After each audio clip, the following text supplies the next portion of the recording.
What's up guys, Mr. SLIN here, and I have a special video for you today. I'm going to walk you through my favorite continents from best to worst and the pros and cons of each in the classic board game Risk, on the classic map, on the classic game mode, which is the fixed card game mode.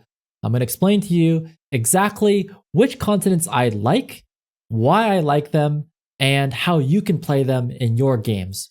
Because honestly, a lot of times you don't have a choice. When you're watching me play, the first thing I do is I look at where my troops are spread out, and based on where I am and based on where other people are, I kind of decide which continent I'm going to go with. So you don't always have choices in terms of where you want to go. But if you do have choices of where you want to go, this is the list to follow. I chose these lists of countries and continents based on, whatever I think is the highest percentage chance of winning, whatever I think is the most fun to play and the most consistently going to get me wins. That's how I roughly chose it. And without further ado, let's get into the video. But before we get too far into the video, don't forget to like and subscribe for more Risk content. I'm streaming in the evenings every night from 9 p.m. till midnight Pacific time. All right, so my very first continent, and the continent you think is number one most likely, is Australia. Australia is the best continent on the board for the early game, and then it kind of tapers off and gets worse and worse as the game goes on. But in the early game, it's amazing. There is only one choke point. There's only 4 or 5 territories that you need to be taking, whether or not you're including Siam, and it's just very, very consistent if you're handed Australia at the beginning of the game.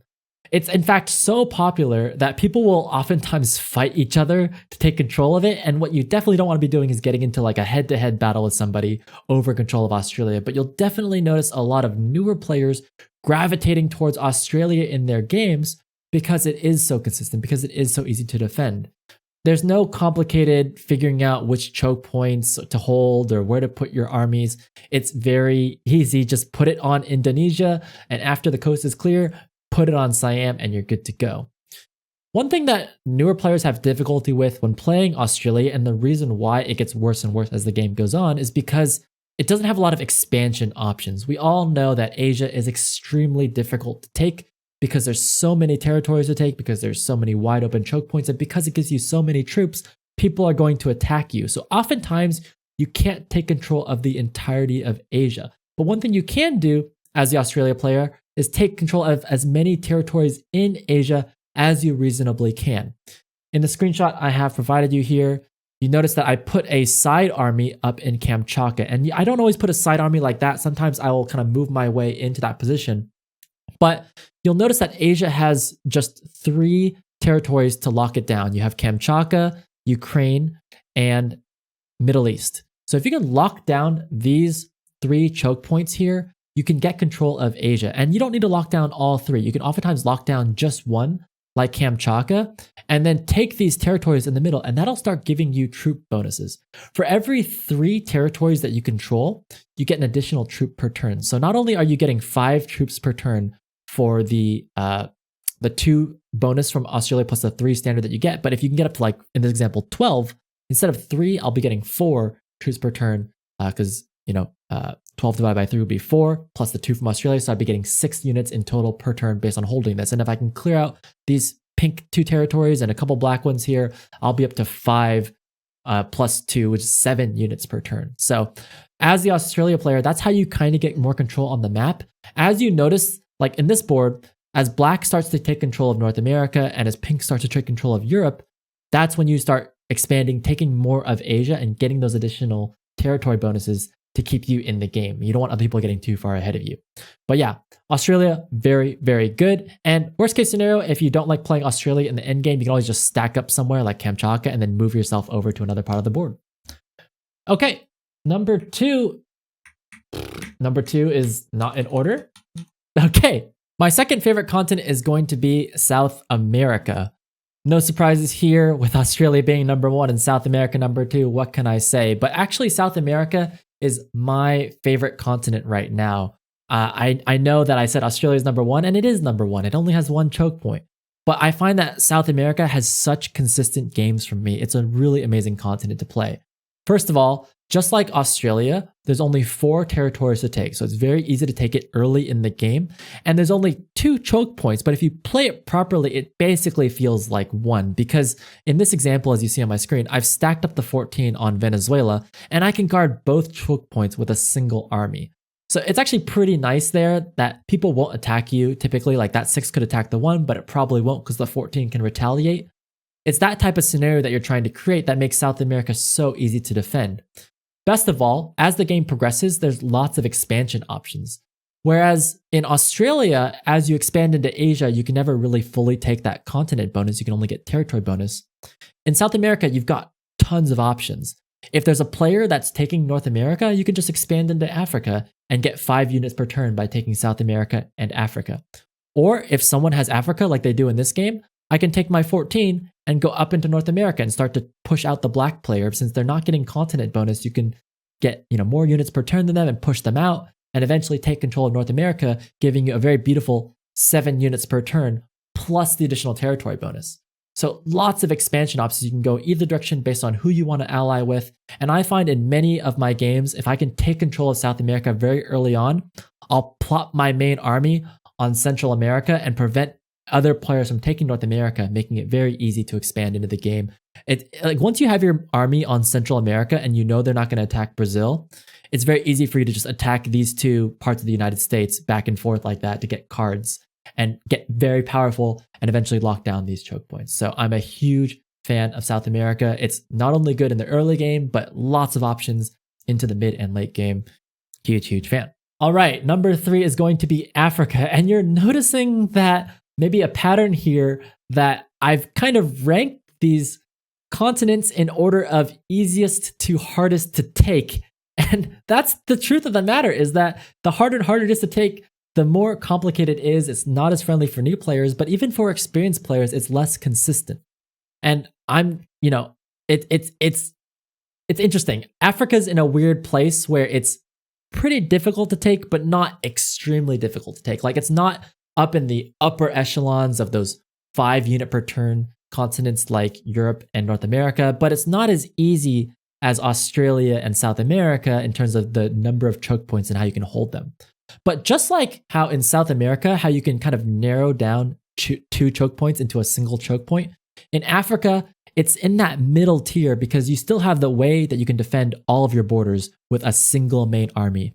In this example, I have a 21 on Egypt that's able to defend all 3 of my northern borders in Africa. But you could also just as easily put your main army on East Africa or on Northern Africa to defend all 3 territories. So that's one of the things that makes Africa so great. Plus, if you're in the situation like you're seeing here in the screenshot, you're outproducing the other the other continents on the board. So whereas red is only getting 2 units per turn and white's only getting 2 units per turn, Africa gets 3 units per turn for that additional difficulty. And it has just the same amount of expansion options that South America has. So whereas South America can expand into North America and capture that continent, as the Africa player, you can expand into Europe, take control of that, and keep yourself on even pace with the Americas player. So in that sense, I really like Africa and this European combination up against something like the Australian player who will never get that full continent bonus, or not never, but like very rarely get that full continent bonus of Asia. And so Africa is a nice way to play. However, I'm not a huge fan of Africa in the very, very late game. And this is like pretty advanced, I'd say. Like not everyone gets to this point in the game. But if you get to the very, very end of the game, you look at the 3-player board and you kind of team up on the Australia player. And you'll check out some of my YouTube videos where I'm teaming up on the Australian player. But basically, what one player will do is hold Ukraine and Middle East, and the other player, the Americas player, will hold Kamchatka, and you'll kind of scrunch down and constrain the Australia player until they die. And when you're in that position, the deadliest game position, I would argue that the Africa-Europe player is in the weaker position. Whereas the Americas player only has 1 choke point on Kamchatka, Alaska against the Australia player, the Africa player has 2 choke points with Ukraine and Middle East. Now you can defend both of those by putting your main army on Southern Europe because it can attack both of these. So you can try and turn it into a single choke point, but it doesn't have that same beautiful, stack everything on a single location like Siam, like you stack everything on Kamchatka against Siam, that nice single choke point is much easier. And so that's why I rate the South America expansion into North America higher than I rate the Africa expansion into Europe in terms of that very, very late end game when you're teaming up against the Australia player. Of course, you don't always team up against the Australia player. For example, sometimes as this European African combination, you might team up on the Americas player. So let's say the Australia player takes control of Asia and puts their main army on Alaska, and as the Africa Europe player take control and you stack your army on Greenland and North Africa, again, you're still in the same position where one of the players gets to hold only one choke point, whereas the Europe Africa player, you have to hold 2 choke points to constrain the Americas player. And that's just a much harder position to play because as the person who's getting constrained, whether you're the Australian player or the Americas player, you will typically try and find the smaller army to break through. And if you have to split your army into 2, you're probably going to be the one being attacked. So that's where I like Africa. It's a really great, consistent continent to play if you can get a hold of it. But man, it can be tough getting into that position where you're holding those choke points and then in the very, very late game, having to split your army. That's where it's good, but it's not amazing.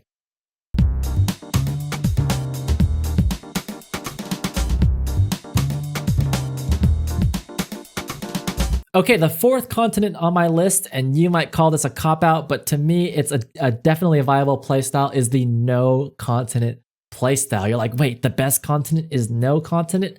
And you would be very surprised how many games I've won from not having a continent at all.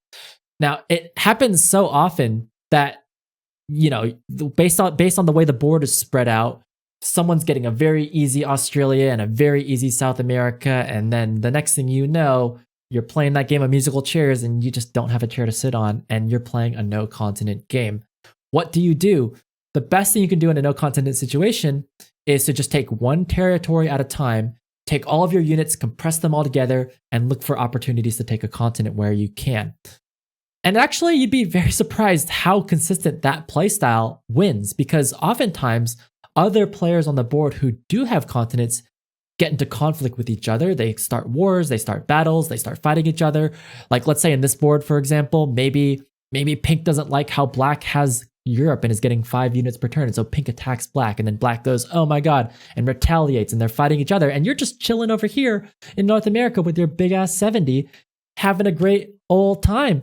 And you'd just be so surprised how often a no continent strategy actually works. And I find that sometimes a no continent strategy is more consistent than the other continents that you can get. So, I just want to put that out there that, number 1 for me is Australia, super easy. But as you start getting to those more complicated continents, don't write off the option to just have no continent at all. I would say, though, that it can be a very weak position at the end of the day. If other people have continents, that means they're producing units per turn that you're just straight up not going to get. So the advantage of no continent is that you can stay out of conflict, allow other people to fight each other.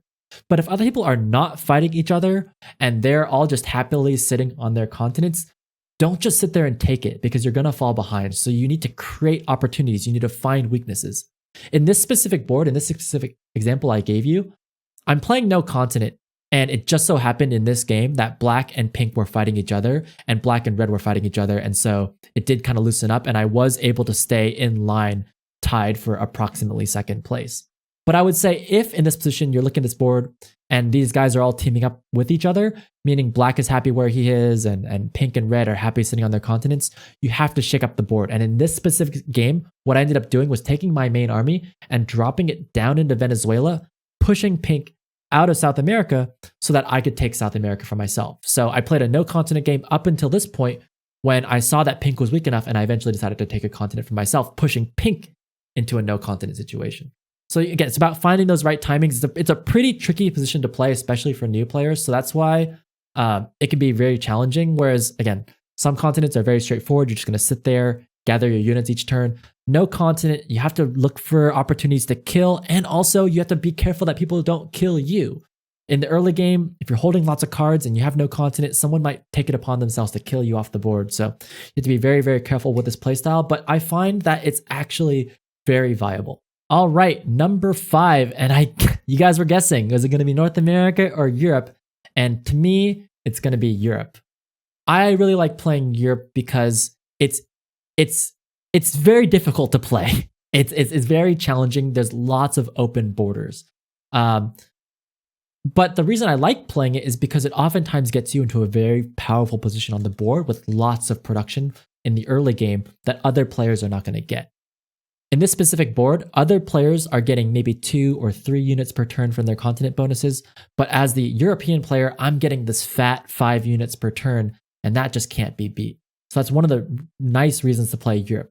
But one of the downsides of playing Europe is that other people see you getting those units each turn, and they start to fear you, and they start to attack you. And there's so many holes that in your defense that unless you're really doing a good job of defending or having strong alliances, it could get easily broken. In this board, you're seeing the 16. Sure, it pales in comparison to the 23, but it could easily break the 7. And that's why it's very tricky on how you play that board. Similarly, I'm taking Greenland, which is putting pressure on red because red wants to finish North America, but I'm not letting them finish. And so not only do I have to hold off the white player here, but I'm also starting beef with red. And so it could just be a very tricky position to play. And that's why it's further down on the list in terms of just like which continent I would choose if I had to choose a continent.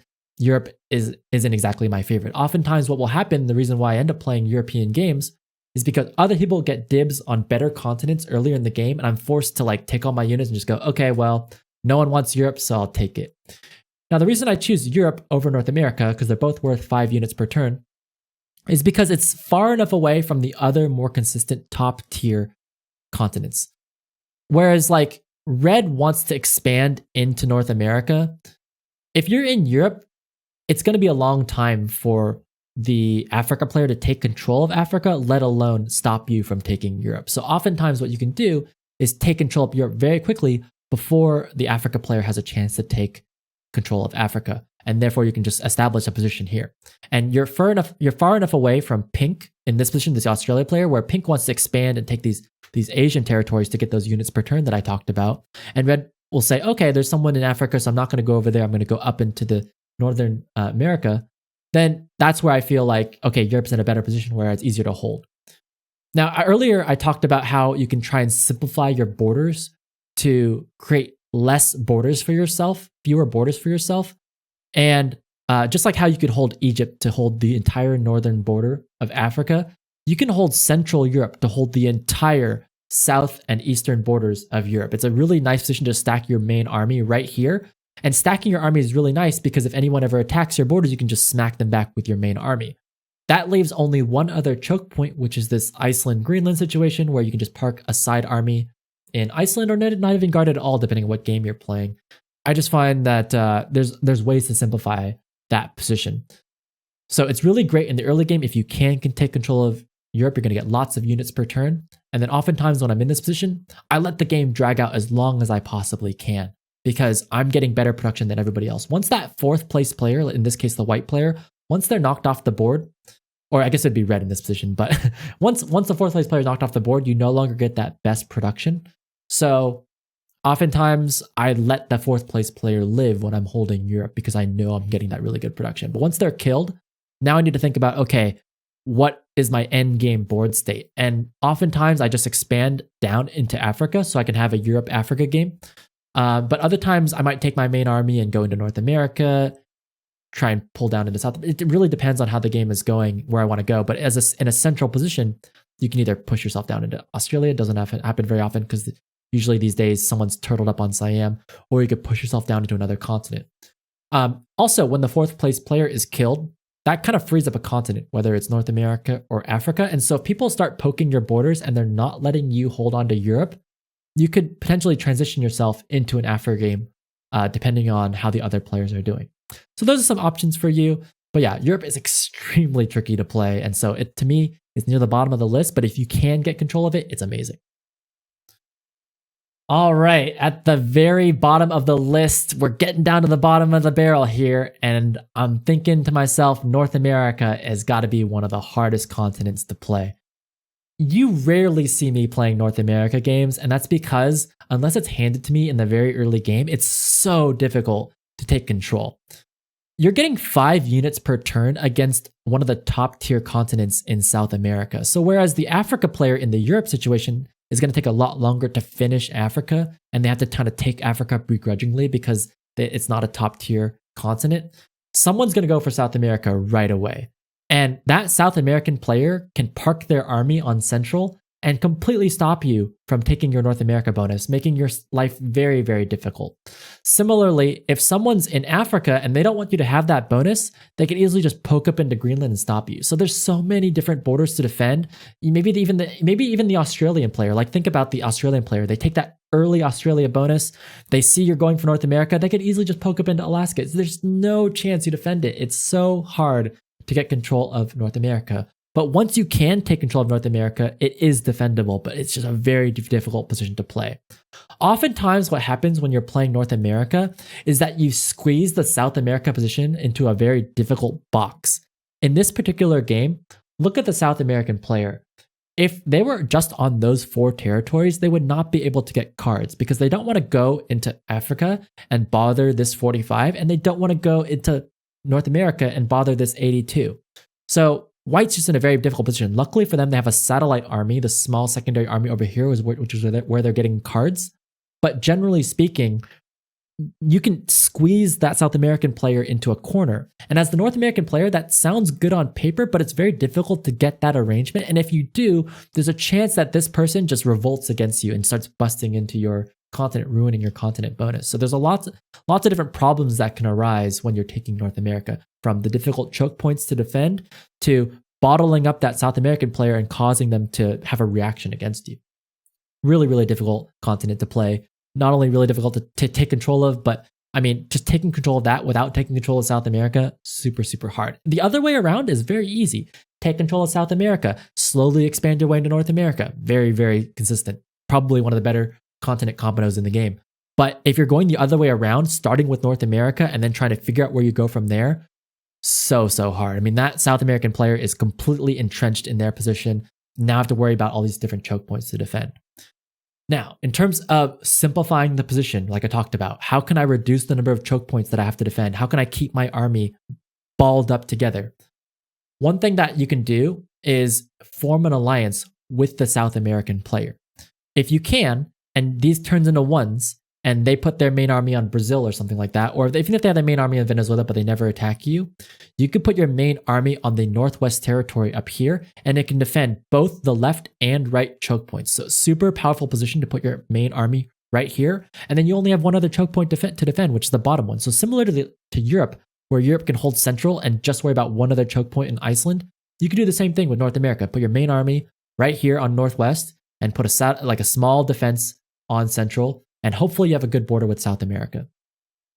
But in this particular game, I was very worried about South America that was going to bother me. And so I parked my main army right off the coast, right off of Central America, and left my other borders entirely open. And again, that's such a delicate position to play because anybody can ruin your borders and just make your life hell. And that's why North America is like the hardest continent to play. Of course, you didn't think that I would forget about Asia.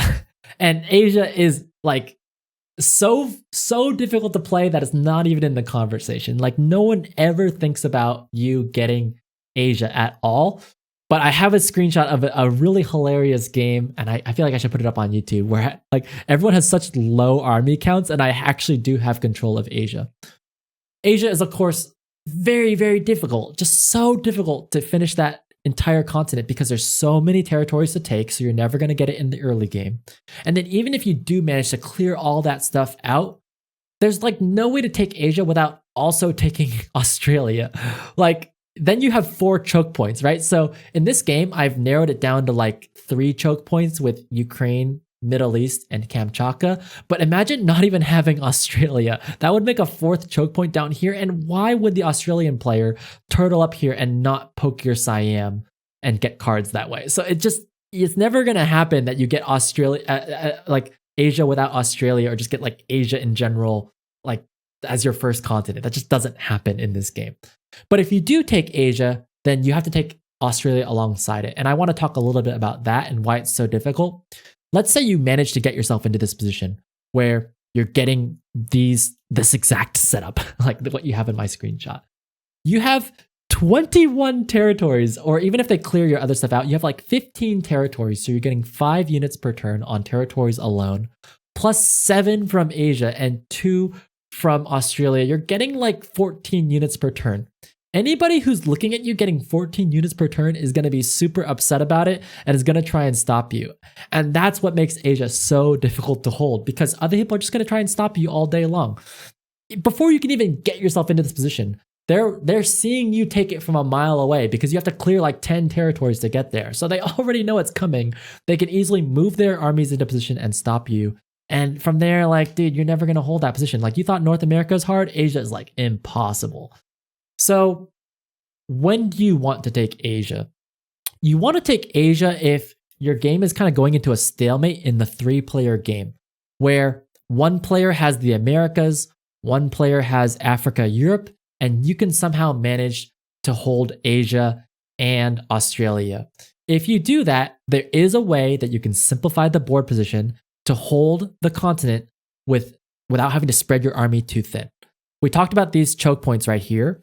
One way that I like to hold it is I put my entire main army on Afghanistan, because it can attack both Ukraine and Middle East without actually being outside of Asia. So you can let, in the stalemate situation I talked about, you can actually let a player hold Europe and Africa and keep your army parked here, and you can defend the entire thing. And then only put like a smaller army, or your secondary army, or whatever you want to call it, over here in Kamchatka. So just like in the Europe and North American situations where you're able to hold the simplify down to just 2 choke points, you can do that in the situation when you're holding Asia. It's just extremely, extremely difficult, because again, you're not going to get Asia in the early game. So other people are going to take their continents, get those bonuses, and use those bonuses to stop you from getting Asia. Man, is Asia impossible. Yeah, so if you can get control of Asia and you can form an alliance with the North America player, then you can stack everything up here on the left side, or vice versa. If someone takes control of Europe, Africa, you can get off of this border and put everything you have on Alaska. Those are the situations where I would consider taking all of Asia at once. But other than that, probably not going to happen. All right, that's going to wrap it up for this video. I talked my mouth off here, going through all the different continents, the pros and the cons, but I hope you found it useful. I hope you learned something. And if you enjoy more content like this, don't forget to give it a thumbs up and let me know that you like the risk content, so that I'm encouraged to make more of it in the future. Also, come check me out on Twitch. I'm streaming in the evenings, 9 p.m. till midnight. Would love for it if you come say hi and hello. There's been so many of you who've been watching my videos and saying positive comments. It's been really encouraging, and I've just been having such a great time making the risk content. So thanks for making this fun for me. Hope you enjoyed the video. Catch you on the next one. See you later.